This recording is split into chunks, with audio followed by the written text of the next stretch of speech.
All right. What's going on, everybody? Welcome back again to another Thursday night edition of the Coffee and Cigars live stream here on the OnoLive channel. Thanks for tuning in. I'm Jay, your host, and this week I'm traveling again, and I'm actually in Kuala Lumpur in Southeast Asia in Malaysia. And as you can see behind me is the Twin Petronas Towers, which used to be the tallest building in the world at one point. Now it's no longer the largest building, but there it is right there. Petronas Towers, 88 floors of twin tower goodness, a little bit of a spire. I'm actually at the top of the Traders Hotel, which is just across the park from Petronas Towers. And actually, it's kind of interesting when I was driving into Kuala Lumpur from where we're staying. I saw the towers, and I guess because I've seen the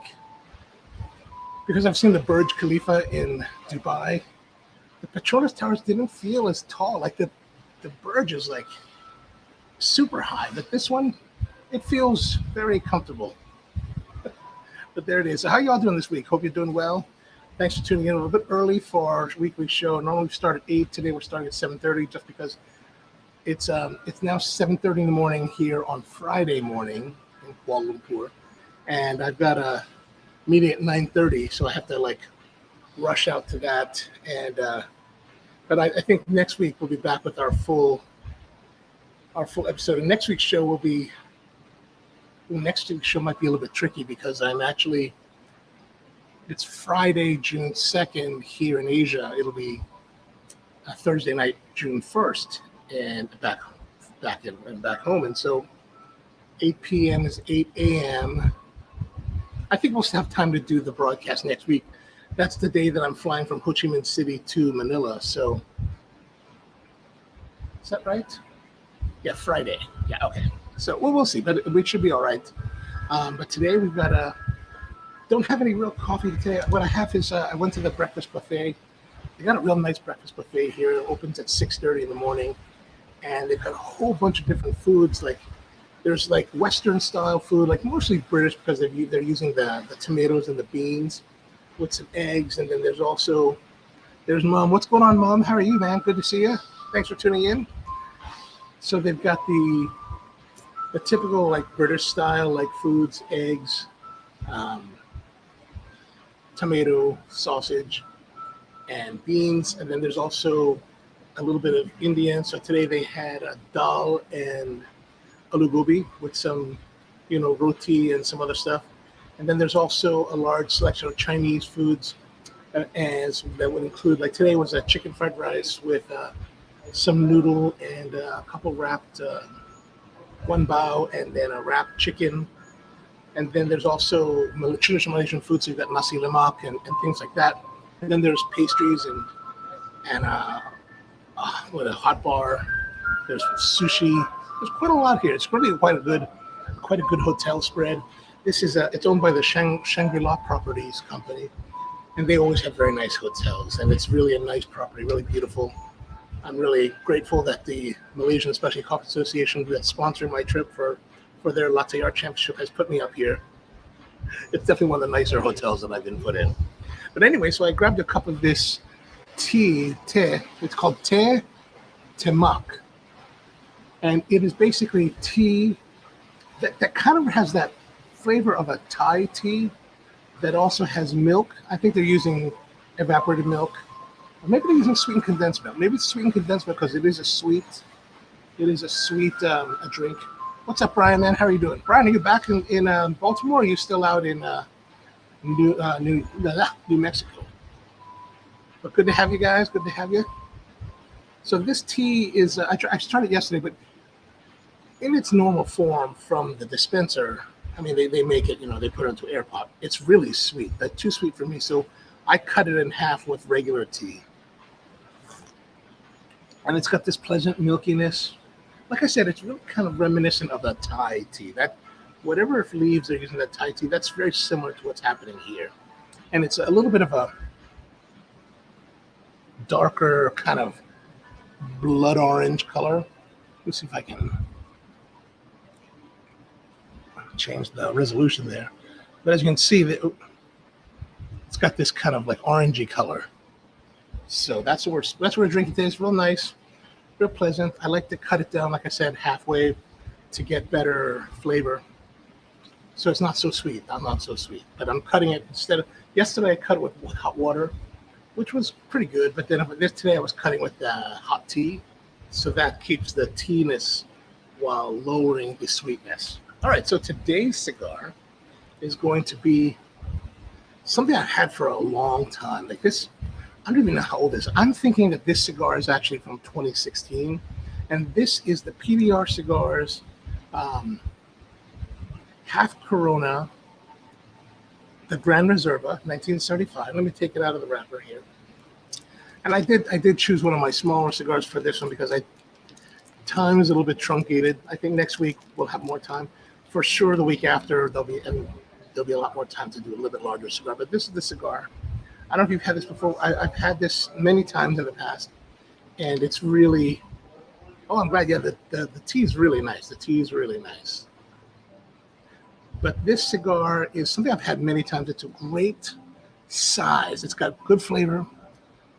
Well, typically they've had good flavor at a great size. So half Corona, so short.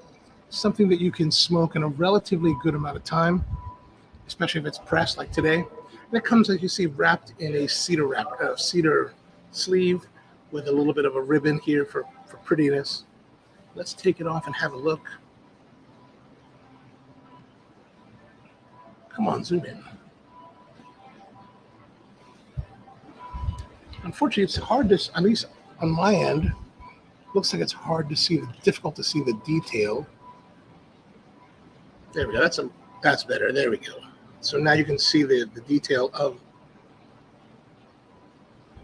the cigar. Well, the wrapper's nice. It feels supple. I mean, I've kept it in my humidor for the last few years, so it works well. So one wants to know, what time is it here? So basically, here in Kuala Lumpur, it is 12 hours ahead of the American East Coast. So for you guys, it's 7:38 at night. For here, it's 7:38 tomorrow morning. So it's a little bit. This one's actually a little bit easier because I can just kind of like be on opposite sides. Where I found that in other parts of the world, like when we're in the Middle East, it's an 8-hour difference. So that really kind of. Well, I don't know if anything's easy or not. I mean, when we're in Saudi Arabia to do this show, I have to do it at 3, 4 in the morning. So that's a little bit tougher. But whatever the case may be, it all works. It all works out anyway.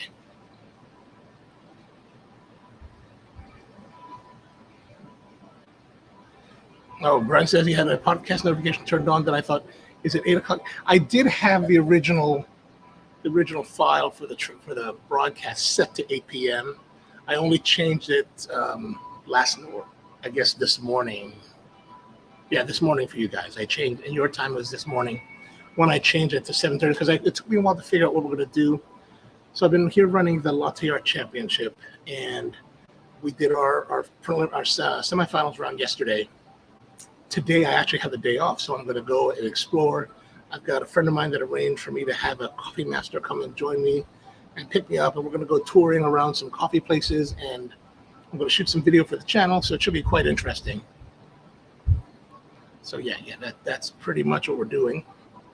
So that's why I have to. So she's coming to pick me up at 9:30, so I have to be finished. And here it's really hot. Like it's hot and humid. Like if you can imagine the worst of East Coast summers, where it's really hot and muggy and humid, and you're just sweating. Like, look at me, I'm just sweating. I'm just sitting here. I really haven't moved much at all for the last half hour, and I'm still like, you just sweat, right? Just sweat.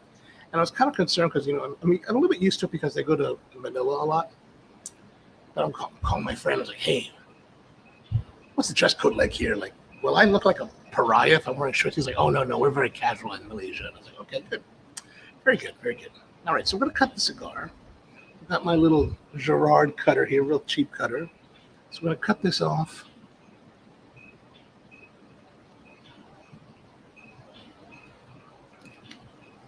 A little cut like that.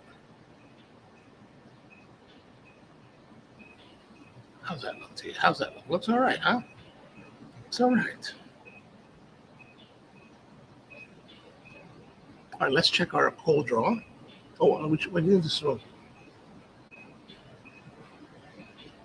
So, on the nose, I think the best way to describe it, like I want to say a default thing would be to say manure, but it's not manure. It's actually, it really smells to me like the Tetra fish food. I don't know if you've ever had like freshwater fish and you use Tetra and you smelled the can of Tetra. It's kind of what it smells like Tetra. Interesting. All right, let's do a little cold draw.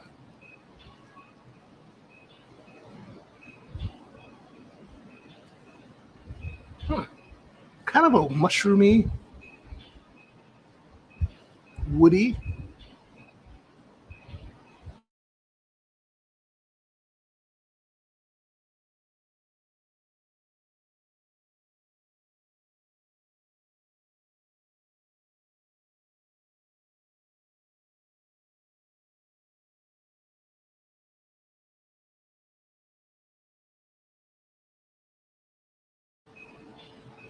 Okay, looks like came back. I'm at the top of the hotel overlooking the city. So if you're just joining us, you can see, let me turn down the, you can see Petronas Towers right here, the world famous towers.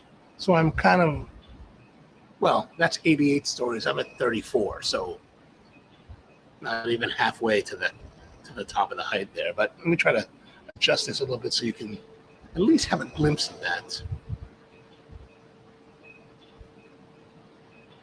Oh yeah, whatever. So because I'm at the top of the hotel, for whatever reason, like it's on my systems here, my computer, my laptop shows me full bars that are connecting to the hotel's Wi-Fi, and the on-screen StreamYard meter shows it to be like about half strength. So the strength is leaving, and sometimes when I was working on my flight tickets online, the intermittently drop for a second or two and then come back up. So hopefully we won't do that too much while we're doing this today. But it's time for the light. I'm going to light it up.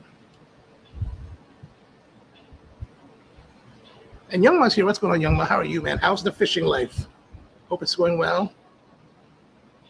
There's not too much fish that I've had. Oh, actually, I did have this fish. I had this Malaysian fish chunk. I don't even remember what it's called, but it was chunky and white fish and like really meaty and with this curry-ish kind of sauce. Really, really great. All right, let's do some writing. I got the cheap travel lighter.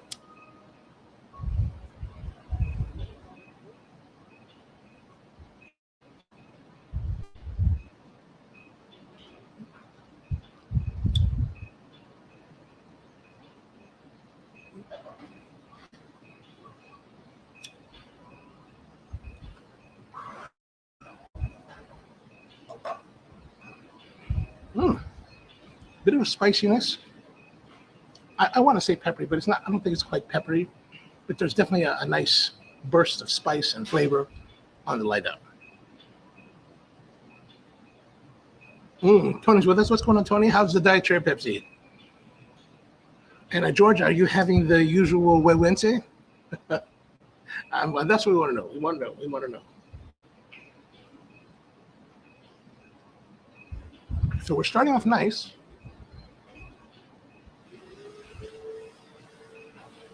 So for those of you who are joining us at the top of the Traders Hotel, and I'll show you the cool thing here is the Petronas Towers right here. You see the Petronas Twin Towers? They used to be the tallest towers in the world, but that's been supplanted by things like Taipei 101 and of course the Burj Khalifa in Dubai, which really is super, super tall. Like miles away, you can see this tall edifice. The wind is rolling. Excellent. Ryan's back from his Phoenix and New Mexico trip. How'd that go, by the way? Did it go well, or did you bring back some stuff from what's that? El Modelo, the masa shop?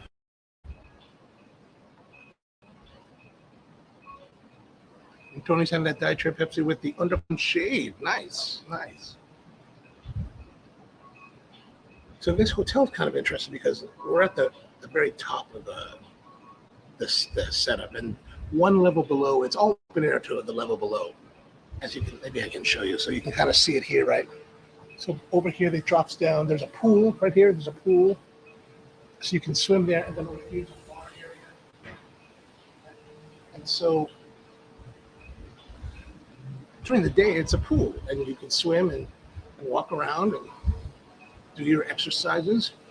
But at night, it becomes a nightclub, a bar. So it's all like loud music, and then there's like these on the other side of the pool.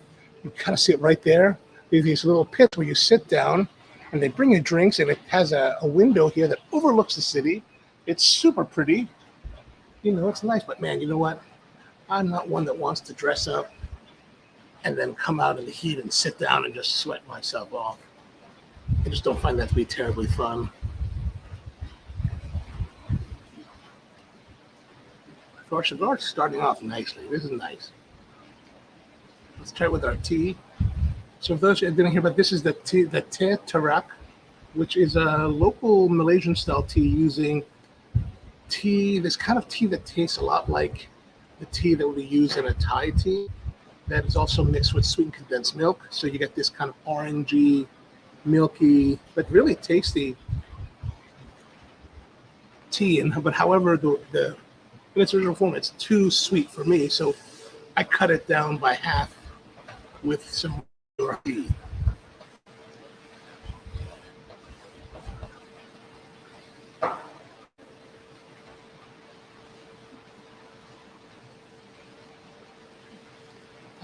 Let me adjust this again here. Unfortunately, I don't have lights to offset the brightness of the brightness of the background. I was hoping, because there's actually big windows in front of it, and I was hoping that would give enough fill lights so that I would balance out. But there's still too much cover here for that to be the way that works.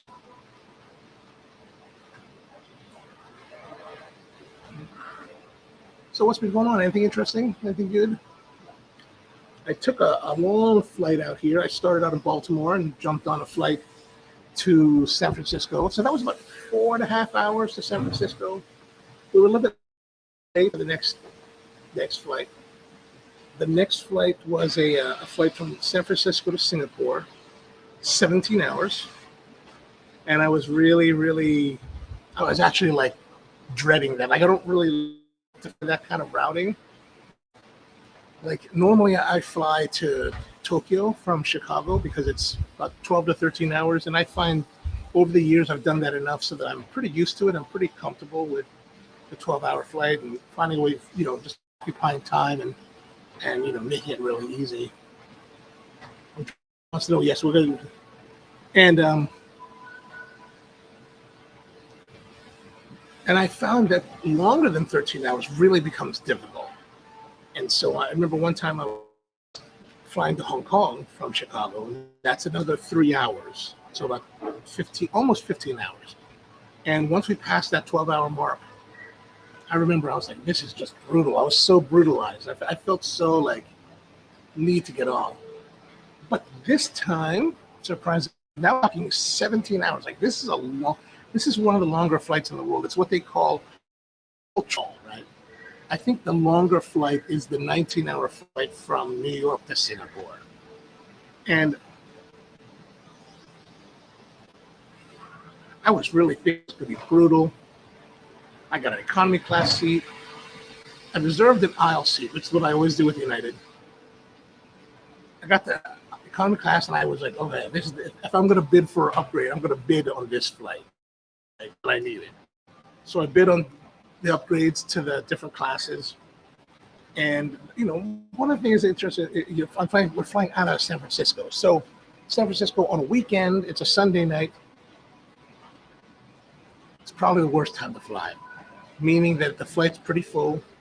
And because it's San Francisco, a major hub for United, there are many people that are much higher in the status world than I am that are on this flight.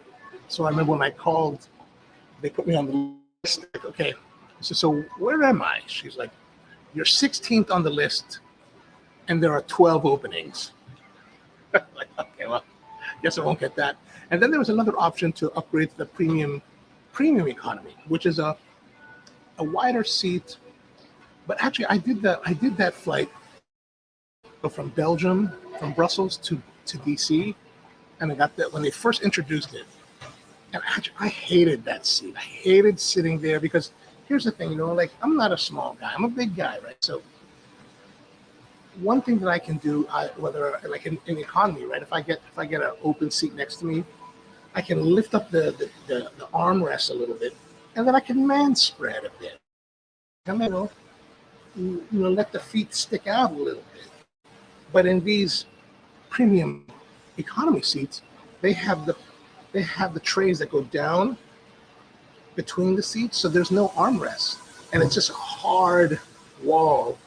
So there's no man spreading. So it's really, I found it to be really, after a few hours, I was like, this sucks.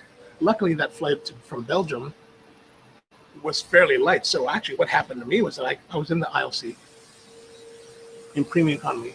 I was so irritated with it. I got up, went to the back to the economy section, found a row that was open, and just laid out and slept. So I don't know.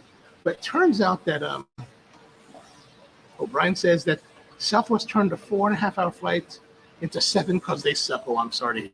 That does suck.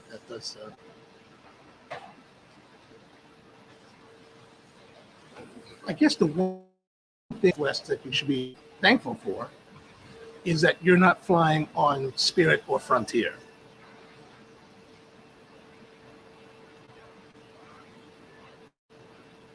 Brian says he was happy with the premium, but a bump up would have been okay too. That's true.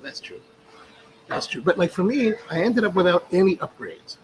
I just had the economy seat the whole way, and I was like, and so on United you can monitor, like you can look at the seat map, and I use that seat map on my app as my weapon, right? I'm trying to like find, like I'll move seats and like try to find the best seat, and on my section, on the economy section, there were 13 empty seats. So they were undersold by 15 seats. One of those seats happened to be between me and the guy in the window. And I was like, oh my God, thank you, Jesus. Now I couldn't lay out, right? Like sometimes when I'm on long haul flights and I get the whole row to myself, I can lie down. But this one, of course I can't, because there's a guy next to me. But it did allow me to bring my bag down and give us some space for man spreading, and like I can do this, right, where I had to be like this the whole time. So it was really quite pleasant. And actually the flight overall was super pleasant. Now here's the thing, like with United, they give you departure meal. You get a departure meal, so about an hour and a half in flight, there's a first meal. About 4 or 5 hours later, there's a little snack, which is this little tiny, like, imagine a dinner roll with some chicken in it, and that's about it. And then there's a breakfast that was baked, croissant and fruit. So about an hour and a half before the end of the flight. And that's all they serve. And luckily, I was like, man, I was calculating, right? If I eat every 4 hours, or if I plan for every 4-hour eating, then I need to buy at least 2 meals.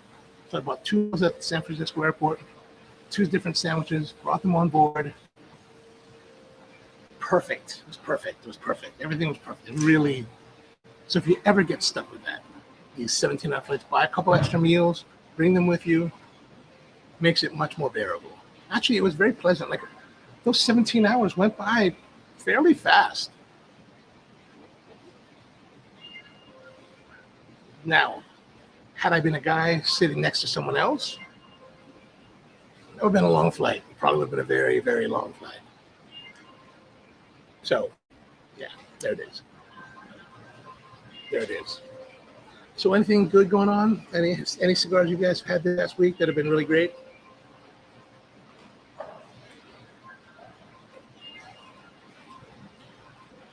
The cigar is nice. I don't know if it's because, drinking this really sweet tea.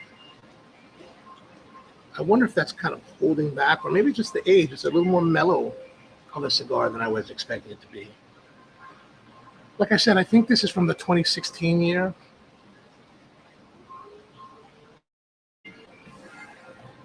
I definitely got these way before pandemic. And that's easily 4 years now. Like I haven't been to Asia in 4 years. Like this month is 4. I was here 4 years ago. It's amazing how time has flown by. Like when I think about it, it's like, wow, that was 4 years ago. And that 2019, I was like, oh man, how did that happen?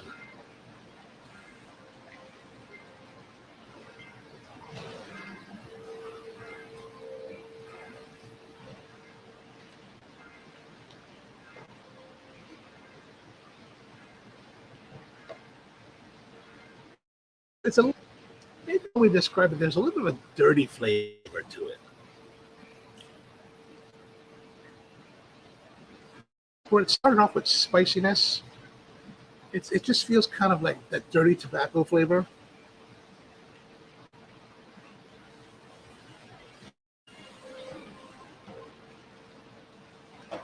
It could be going. Maybe I'm going too fast for it. Maybe I can slow down, chill out with it.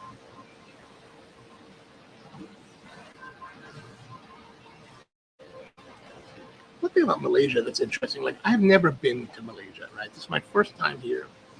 And when I first arrived, there are these coffee places that are old school, typically Chinese owned, called kopitiam. And so my escort, when she picked me up at the airport, that was the first place we went. We went to a kopitiam because she wanted to show me around. What are the classic kopitiams here? And what's classic there is that they have this coffee, commercial grade Robusta coffee. So if you were to drink it black, it's pretty rough. But it's mixed 50-50 with tea.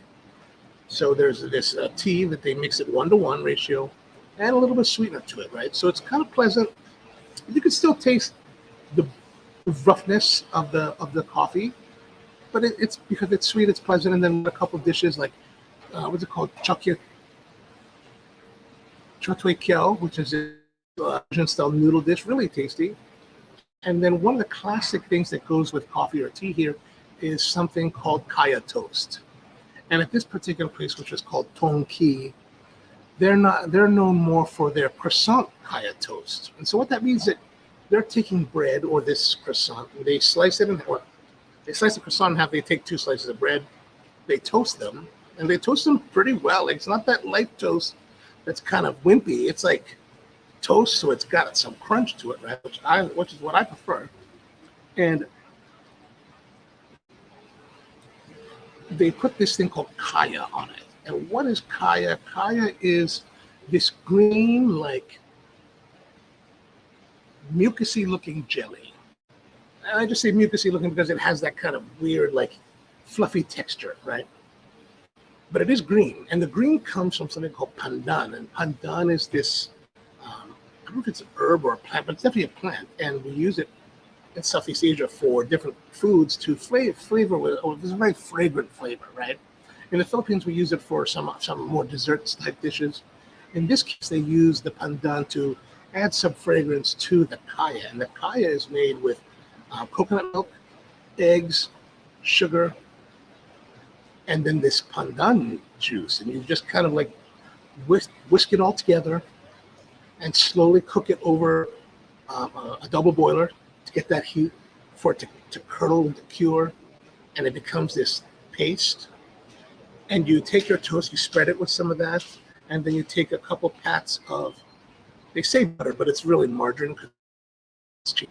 Kopitiams are very affordable places to eat for the masses. And so you put a couple pats of that, you put the other half on, and you eat it. It's really kind of a really sweet and pleasant flavor with the butter, and you have it with your coffee. And it's what's super popular. It's super Malaysia as well as in Singapore. I had heard about it prior to this trip, but I've never had it, so I was super curious to try it. And then from there, we've been eating out, and I've been to a lot of like Malaysian places. Well, I've been to a few Malaysian. Every day's been Malaysian food, and so it's really interesting because the flavors. So the flavors are. The components are familiar.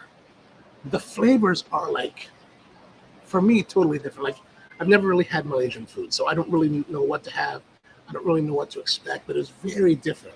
Well, familiar and different, right?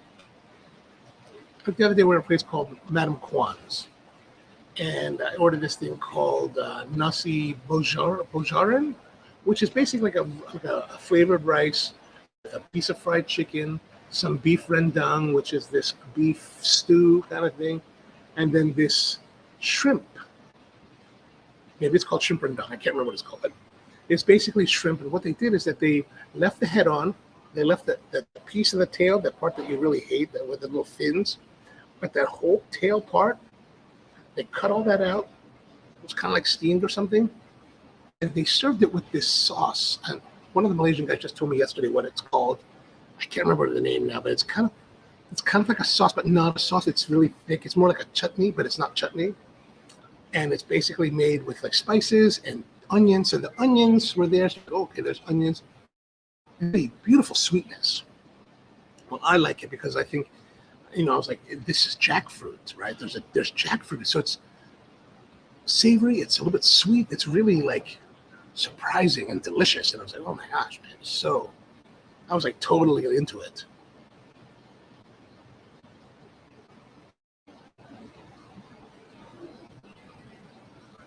So I'm gonna let's before I continue that, I should rate the fragrance and cold draw. I would say for the fragrance and cold draw of this cigar, I'm gonna write this down while I do it so that I won't forget.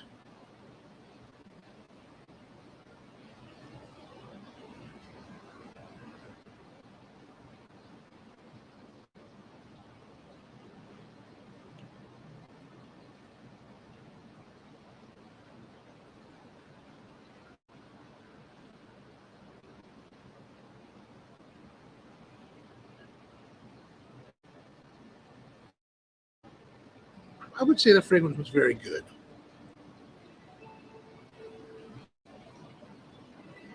And then we're going to do the first third.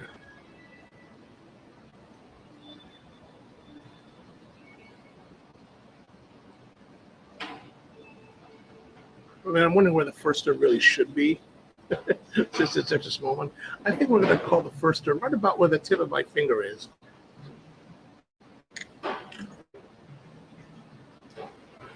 So back to what I was saying.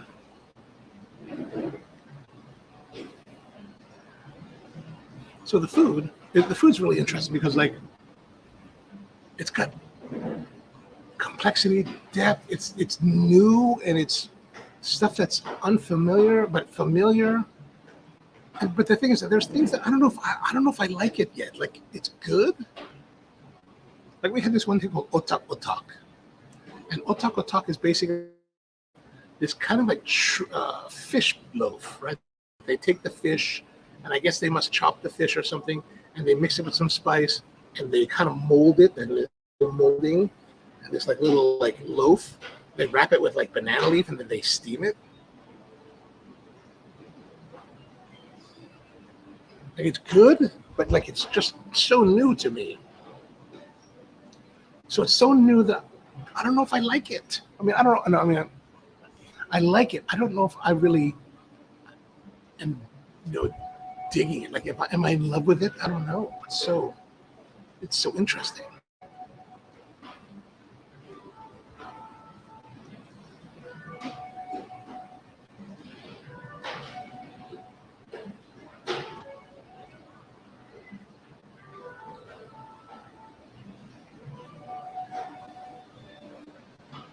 Whew, man. So Brian, what happened with that flight back home that it made it 7 hours? Did you like get delayed, or did you have to fly around somewhere?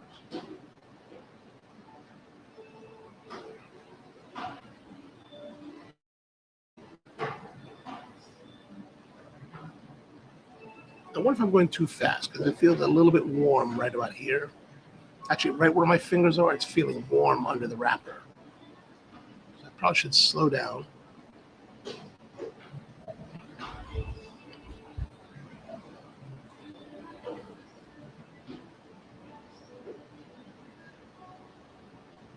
A little more tea, maybe.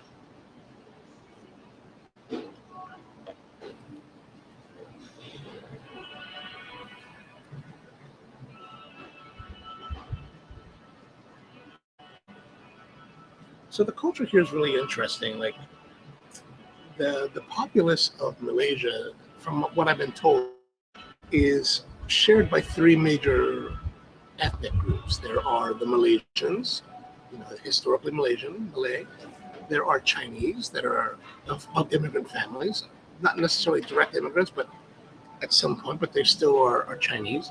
And then there's Indian, which is another big source of the populace. Like actually, when we were going to a Chinese restaurant the other night, just across the street, I guess a Sikh temple that was having this huge festival with all these lights. It was kind of cool looking.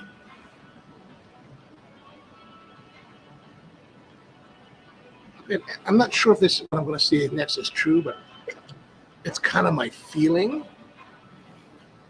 that that it's not necessarily a Muslim country, but there's a lot of Muslim influence in the government and social policy, right? Because there are a lot of other peoples here of different faiths that they all get along really well, and so it's just a matter of So it's just a matter of them blending together. But from what I've seen, there seems to be a lot of and I guess maybe that's because the ethnic Malays are mostly Muslim. But I was talking to one of my judges who is Muslim here, and she was telling me that they're much more conservative than in Saudi Arabia here, and they're not Sunni and not Shia. That's my understanding. So I don't know what other sects there are. I mean, Mom, you might be able to tell us better, but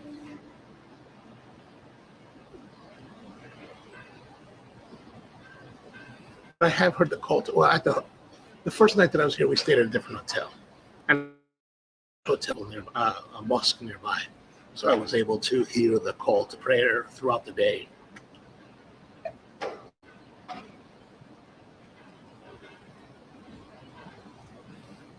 I was reading in the news this morning while that evidently the Swatch Watch company has released a line of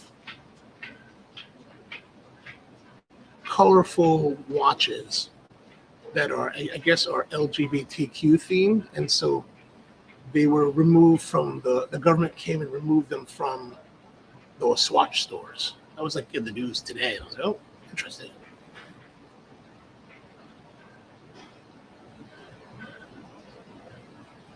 And here they have discussions that the word that they use for God in Islam should not be uttered by non-Muslims here in the country. And I was like, oh, that's interesting.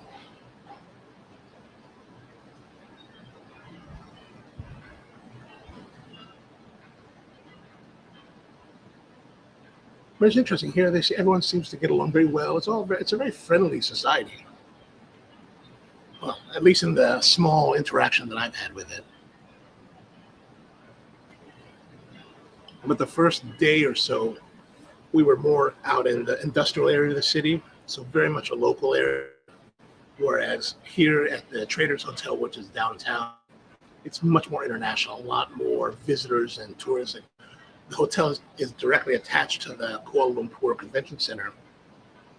So I just kind of walked down through the lobby and then walked straight into the convention. It's really convenient.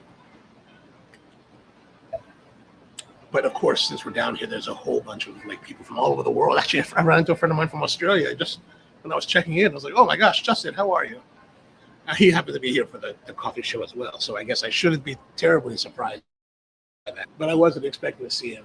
And then, but I don't know if you guys are like this, but when I go to conventions, I'm always curious to see what are the other shows happening in the halls. And at this one, there is a Rail Asia conference going on. And what that is, I think, from my understanding, it's all about rail.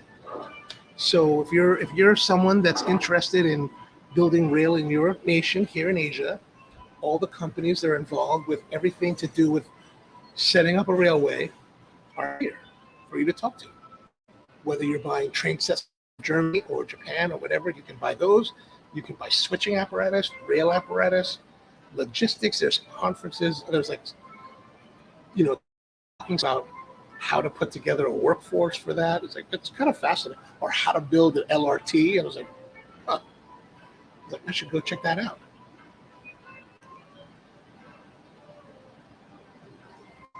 And then in our hotel, and I don't know where this is actually being staged. I mean, I'm curious to go check it out. Like, evidently, there's the World Badminton Federation is having some.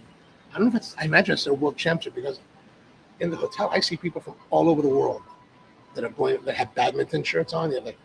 They're either with the Africa Badminton Federation, or they're from Latin America, other parts of Asia. And it's like, wow, badminton.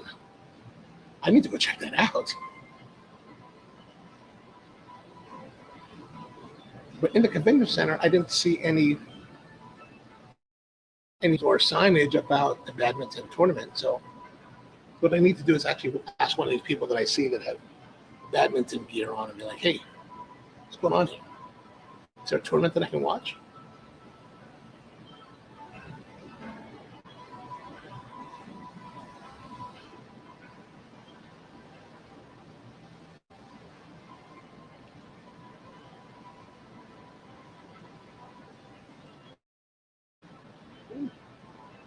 So as you can see, the sun's starting to come up.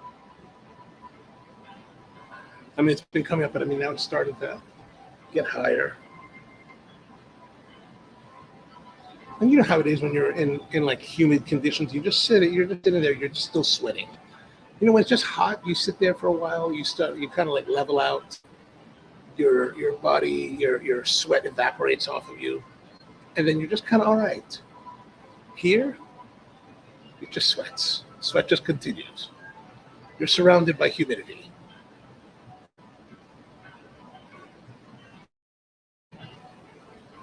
But it's all right, because I actually find it comforting to have this.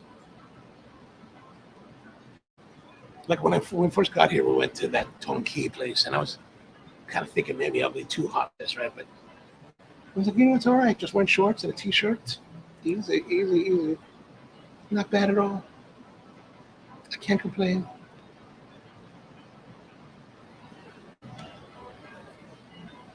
There are a couple of cigar lounges here. Of course, they're not open at 7 in the morning. But there's actually a Club Doodle on the other side of the park over here. There is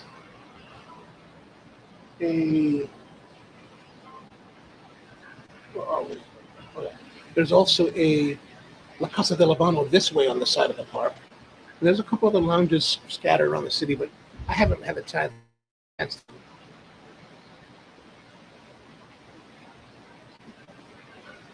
don't know you guys, but sometimes I just don't feel like smoking.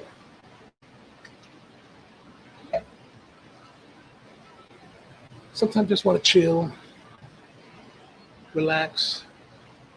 Actually, that's what I think about. My hotel room actually has this huge bathtub. And I've been thinking, man, I need to use the bathtub and just bathe. Just sit back, relax, and just fill the tub with hot water and just kind of chill.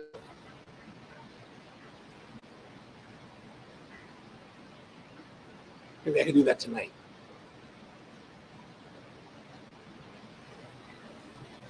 Yeah, today's my off day here. Like, it's kind of unusual because normally when I go to a championship, we'll have the judges training, and then we'll usually do, a lot of times we'll do 3 days of competition at least. So normally the first day is preliminaries, maybe it's 2 days of preliminaries, and then a day of semifinals. So normally we'd have the preliminaries, and evidently they had a lot of people that wanted to participate. I think they had, like, in the latte art championship alone, they had 40 or so. So they held the preliminaries before I arrived at some point in time. And they whittled the preliminary 40 people down to 12 for the semifinals. And that's what we had yesterday. And so they're also running 2 other championships. They're running the Barista Championship, and they're running their Brewers Cup Championship. And the Brewers Cup's a lot more of a complicated. I tend to think it's more complicated because there's 2 components to it. There's the compulsory service, and then there's the performative services. And that one takes a lot of time. So how they scheduled is we did all 12 latte art competitors in the morning, We did all 12 barista competitors in the afternoon, and then today they're doing all the Brewers Cup champions or competitors, and then all of these have 12 competitors, and they whittled those down to 6, and tomorrow, Saturday, in the finals, and we'll do all 3 of the finals tomorrow. And the nice thing about this one is that a lot of times when I come to the countries, like, and there's multiple, a lot of times I'm the one doing all of them. Like, I'll do 2 typically at a time. Like when I was in Dublin, we were doing barista and latte art. This time, they brought me in for the latte art, and then they have 2 other reps, people that do also what I do. There's Chacha from Taipei, and then Kimberly's from Singapore. So they're kind of local to the area. They brought them, and so Chacha has the Brewers Cup, and Kimberly has the barista. So pretty much, I don't have anything to do today because it's all Brewers Cup today.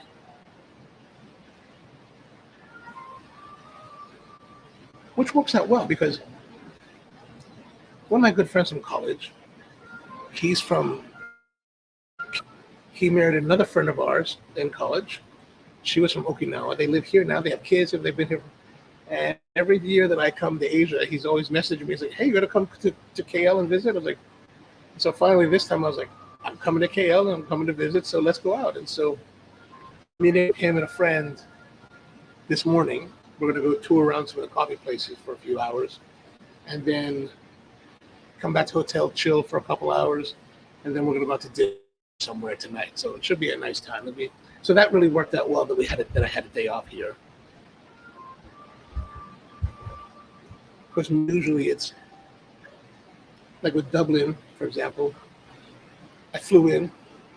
The next day we did the trainings. Actually, that one we had 2. We're doing 2 competitions, 2 days of training. So training, competition. The next day fly home. So it's like 5 days. 5 days, and then I was out of there.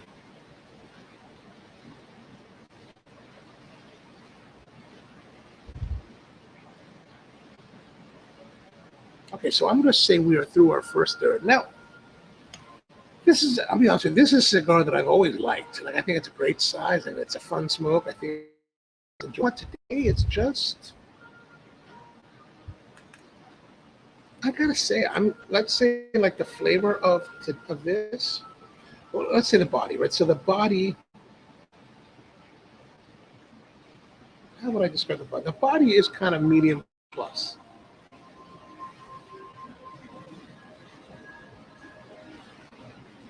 But qualitatively,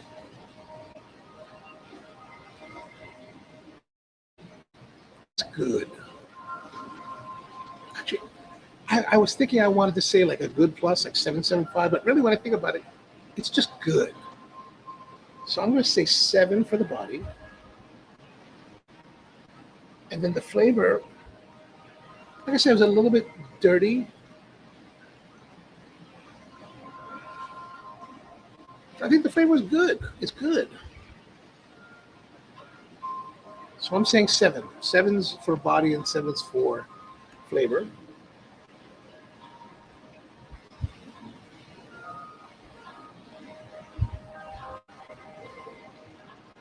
And we'll move on towards our next one, see how we're doing. So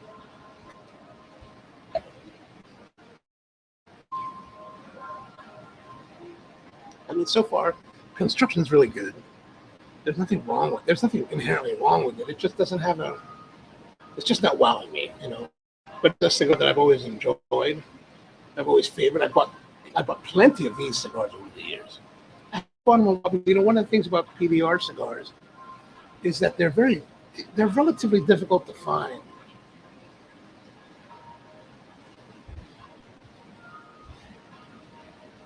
Maybe back in that era, 2015 or so, they used to be easier to find.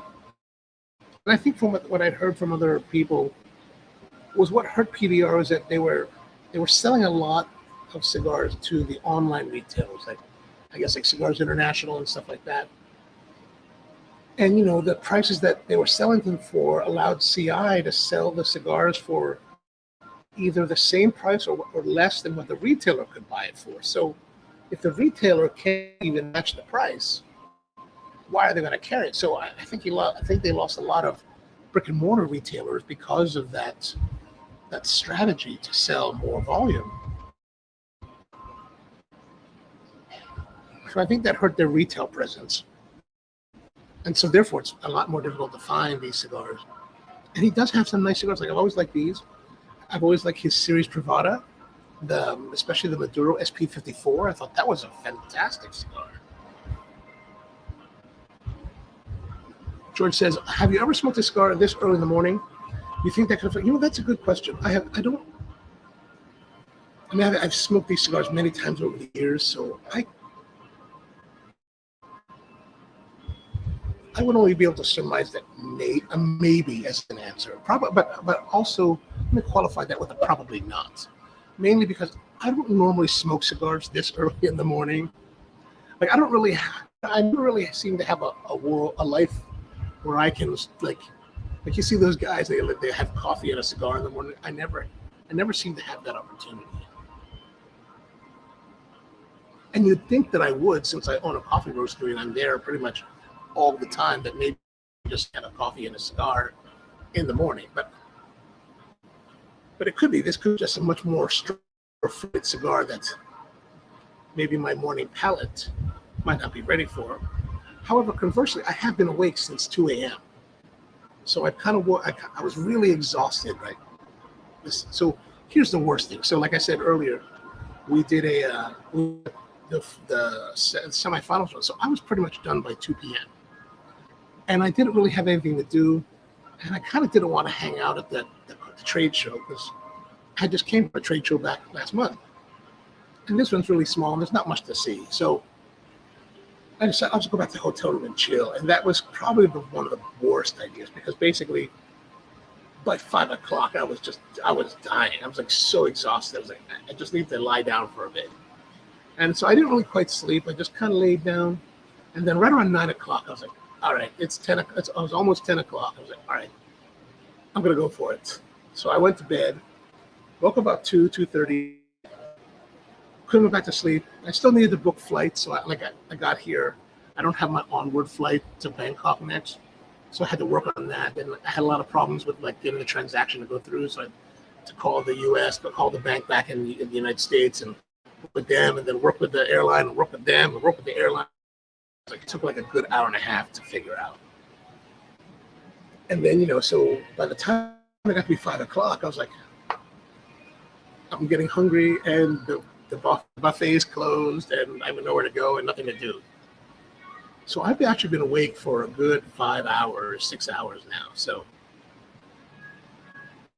I don't think necessarily the palate is too fresh for this cigar, but that is a possibility. That is something I cannot dismiss.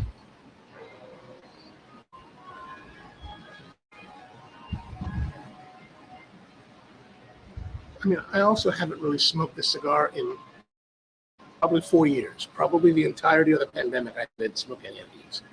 Because this actually was from a tin, a 5-pack tin that I had in the humidor that had just been sitting there. So I don't know how that contributes to it, but I have found in the past that as we age cigars, there are times when there are periods of fallowness, right? Like there'll be the peak of flavor and then it'll drop for a while. I don't know how long that time is, but it's quite a while.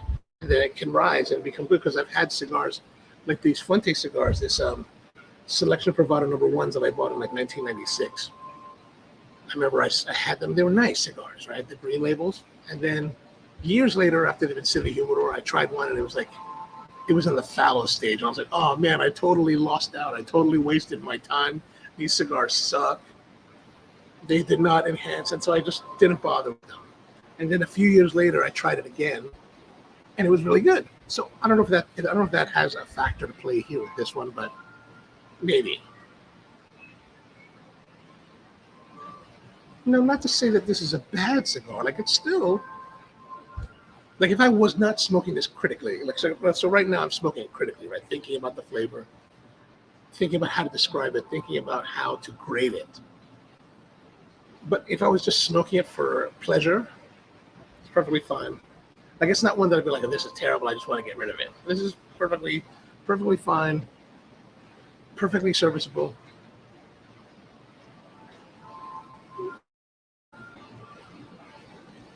It's just not one of the best we've smoked on the show.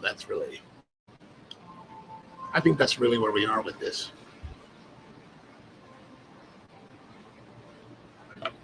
Like it's got nice flavor, and I would recommend buying these because they're such a nice size, and they typically come in at a very nice price point. And especially in the older days, I don't know if this is still if this is still available today, but I imagine at some point it might be. Or anyway, they used to sell these. I think it was Cigar Fish. It was Cigars International was selling unbanded bundles, like 20, for ridiculously cheap. And when you put them together, like one that's a banded and one that wasn't, they're like really similar looking. So I think they were made by PBR. Maybe they were made specifically for CI, but they were fun cigars to smoke. And like, if you didn't want to smoke a big cigar, you don't want to spend all this time.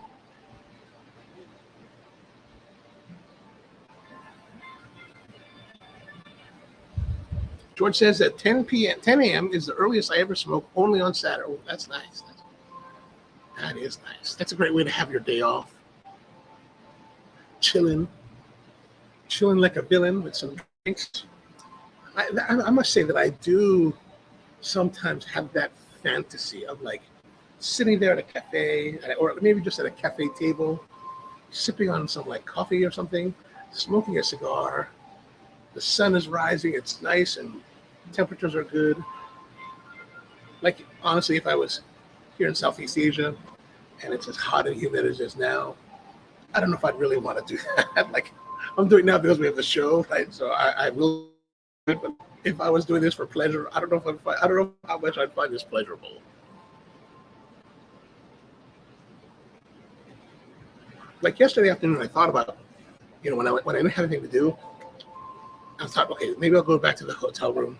Or maybe I'll go walk over to the La Casa del Habano and have a cigar there. But, I was just thinking, I don't know if I want to go sit down and have a cigar in the afternoon right now. Maybe smell like smoke or whatever.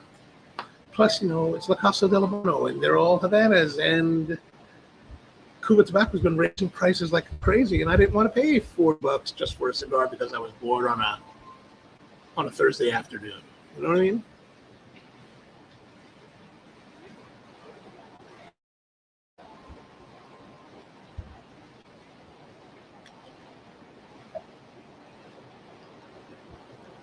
Whew. As you can see, I haven't stopped sweating. The entire time I've been here. It's just a constant drip, drip, drip.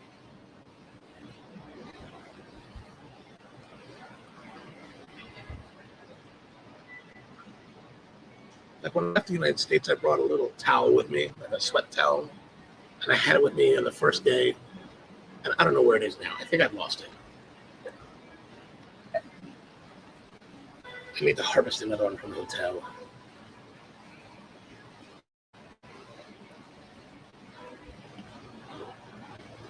But this is body-wise, it's pretty like full. Like it's actually got medium plus maybe. It feels like at this point it feels full. And I think we're getting close to where we have to declare the second, third. I mean, I think this size is like a little bit innocuous in that, like, if we're trying to judge by thirds, like you could blow through a third without realizing. And I feel like I have more than I am.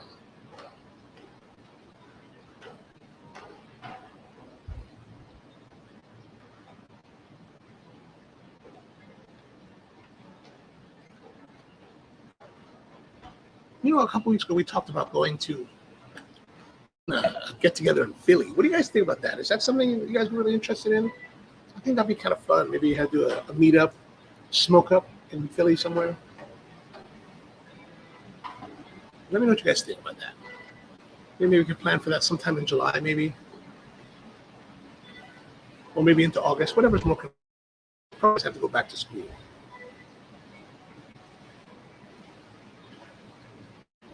And then maybe if you, I don't know if you want to do a weekday or weekend.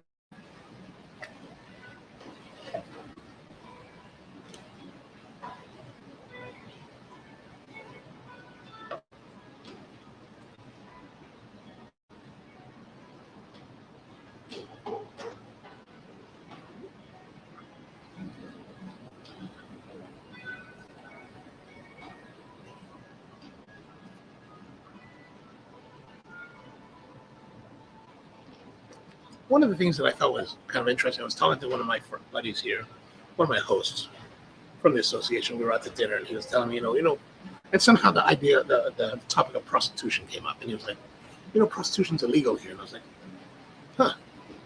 And I thought to myself, that's weird. But when I think about it, in the United States, prostitution's illegal also, so it's not really weird. It just seems weird here, and I think it seems weird here because, like, if I think about my itinerary, I'm going to go to Bangkok next, and then to Ho Chi Minh City. And actually, I don't know anything about Ho Chi Minh City, but Ho Chi Minh, and then to Manila, where there are red light districts in both those cities that are very prevalent for prostitution. So the idea that there's not one here just seems kind of strange. I guess, again, it goes back to that Muslim influence in the government that I think kind of like pushes that.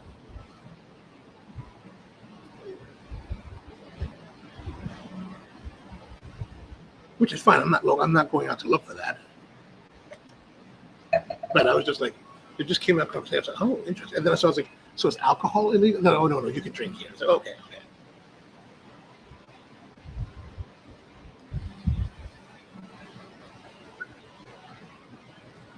Which I thought was, considering how conservative a country or conservative the Muslim community is here, I'm surprised there isn't a prohibition on that here in Malaysia, like we see in like Saudi Arabia, for example.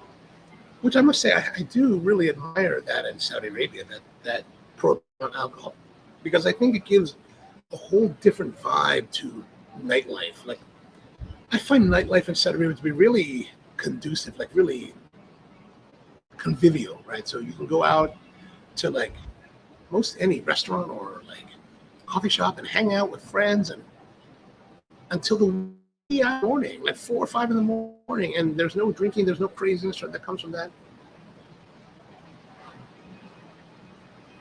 I kind of like it. Okay, so we're going to say for sure that we have passed our second third. And I don't think, honestly, that it's really changed much. So I'm going to say that flavor still is good. Still 7. Body, again, still good, which means 7. And we get ready for our thirds, our last third.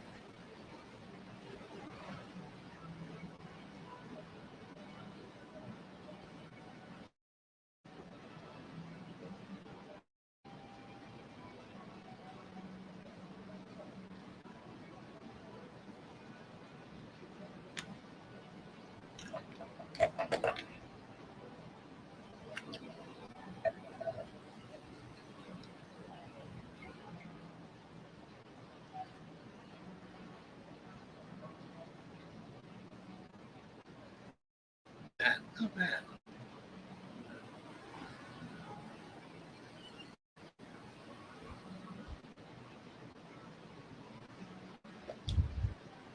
Yeah, the crazy thing is that as I was just sitting around, I wasn't really tired.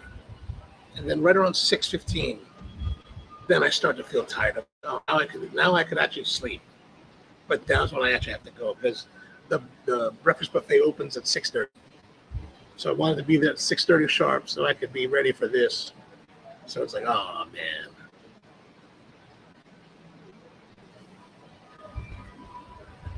So after we're done here today, I gotta go back to the room, turn on the equipment, shower, prepare all the gear for today's shoot. I'm gonna go out and shoot videos about coffee here in Kuala Lumpur, visit a couple. So the plan, I think, is to go visit a couple of the kopitiams. Hopefully hopefully my friend's friend that's taking us around, I think she knows the owners, hopefully, and then we can really get something really deep about what they're doing and how they do it and why, the processes. and then we're supposed to go visit someone else that has a coffee roastery here, and I wanted to get into that. For me, the interesting thing is that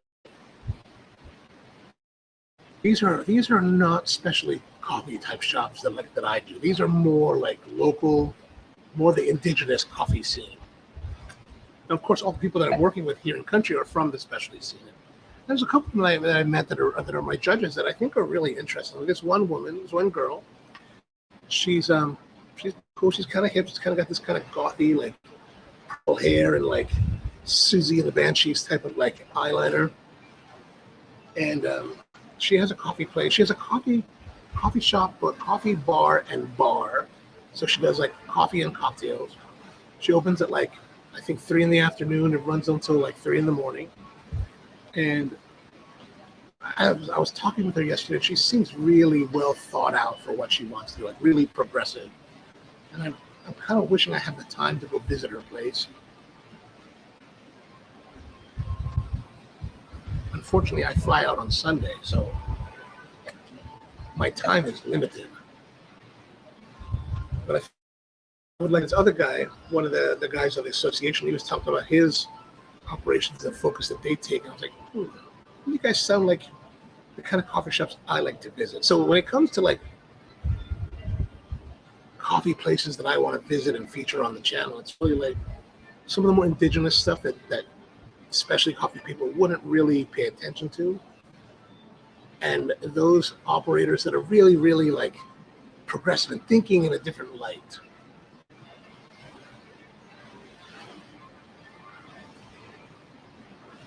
Like, for example, here at the trade show, there's a section where they have little booths for roasters who want to showcase their product. And there's a coffee called Glitch in Tokyo. And they have a booth here, and they're very well loved. They're very well loved. They've got a great reputation in the specialty coffee world. I've been to their roastery. I've met the people. They're really nice people. But, when I look at their stuff and I try their coffees, it's good. It is very good.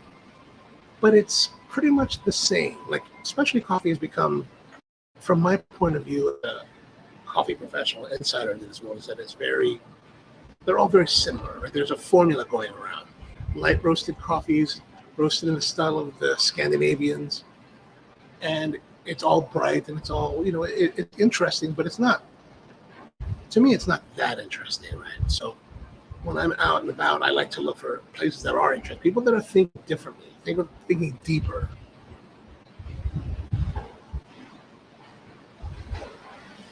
Otherwise, I just find it kind of boring.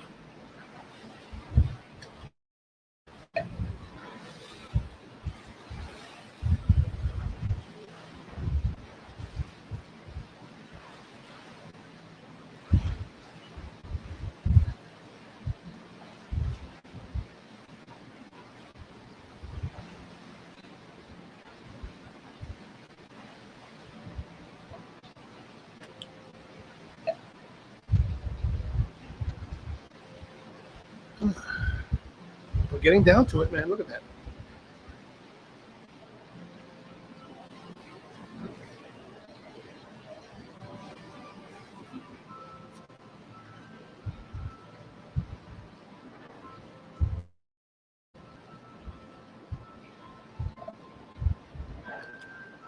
So what do you guys got planned for the rest of the week? Anything interesting over the weekend?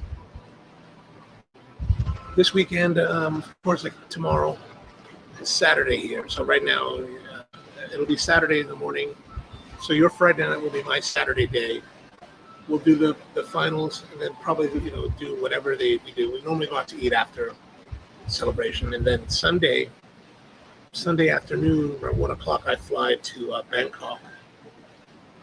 And I want to make it early to Bangkok because one of my friends, her and I have been really close friends since we were in college. Actually, she lived in the same building that I did.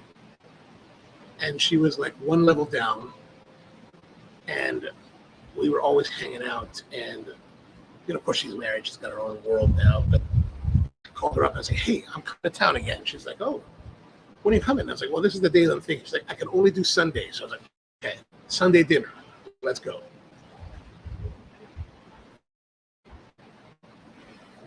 So I'm going to go there. have dinner Sunday. Call up one of my other friends, who's one of my friends from Hawaii also. He lives there now, and probably get together for a cigar on Sunday night. Monday, I'm going to tour around the city and visit some coffee places that I've been told about. My other friend, one of my other close friends, actually my best friend from college, is also living in Bangkok, but he's going to be in Phuket this week. So unfortunately, I won't be able to see him. I was trying to see if I could come back to Bangkok, but it just logistically, I can't make that work this time. I got so many other things planned. And then so we'll do that Monday.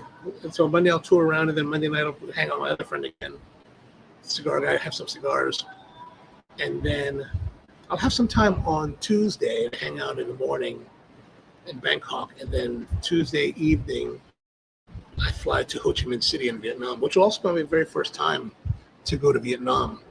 So I'm really curious. So a friend of mine has his own coffee shop in Ho Chi Minh City. And then I met this other girl during my trip to Portland that runs her own company there as well. So I told him, hey, I'm coming to town, and I'm going to go visit Will and see what he's doing. And I told him I want to see like true Vietnamese coffee, right? Like I want to if we can get deep into that, that'd be really awesome. So I'll be there for a couple of days. I'll be there till Friday. And then Friday I fly to Manila because there's a coffee expo happening there. And I want me to the roaster session on Sunday, the 4th, which is the last day of the conference.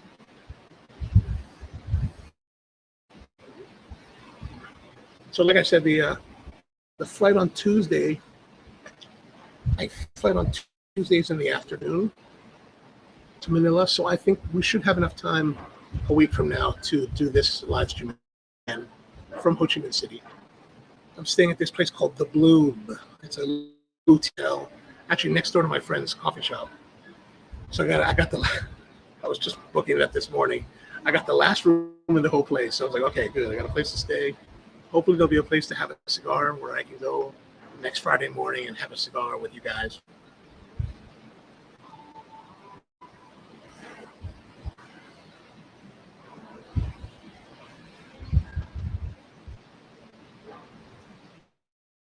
And then after the trade show in Manila, so on that Monday the 5th, I'm supposed to head to the center part of the country, a place called Dumaguete. I got there to go, and then I'm hoping that another friend of mine is going to let me stay at their hotel. He's got a fairly nice hotel there, or at least give me a nice discount would be great.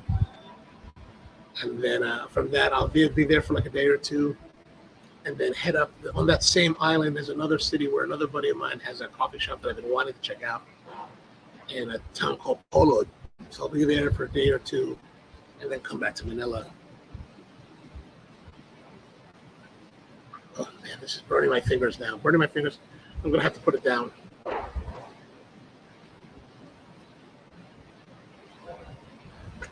All right, that's good. That's good. All right, let's see how we're doing with the scoring here. I wish that I could say that it went up in score, but really it hasn't. So I'm going to say flavor 7, body 7. The burn burned really well. I'm going to say the burn was very good. It didn't go out. It always burned consistently. It did get a little bit hot in the second third, mainly because I think I was going a little bit too fast. But I'm going to say 8. I'm going to say 8. It was very good. Consistency, very consistent throughout. I mean, very good consistency. I can't say that excellent consistency. There's things, there's no reason not to say it was excellent. It was very consistent throughout the cigar. Consistently a 7, though. So I think 9 would be too high. And then overall, I'm going to say 7. Good. I'm going to say good. Good overall, 7. All right, let's work on that total. So we got 14, 14, 14. 14 times 3 plus 8.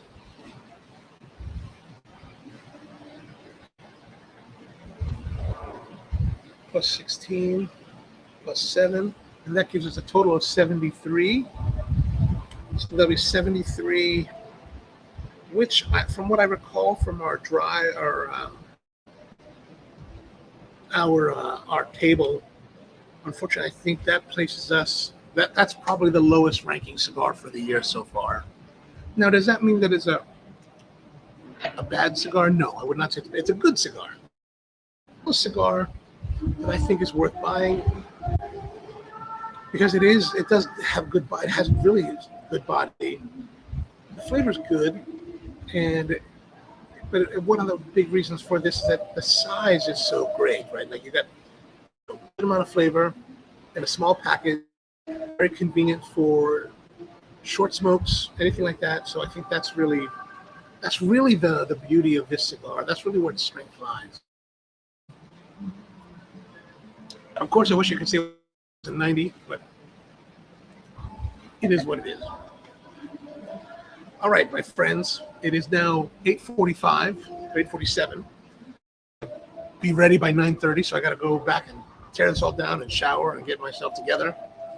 And so I better run. Thank you very much for tuning in. I appreciate you spending another Thursday night with me here. I'm sorry that's a little bit short, but for sure we'll be back again next week from Ho Chi Minh City in Vietnam. And we'll do another round and see what we can find and hopefully get some real nice results. All right, so I'm going to head out. Thank you very much for tuning in, and catch you next week. Have a great week, and I hope it's a good one.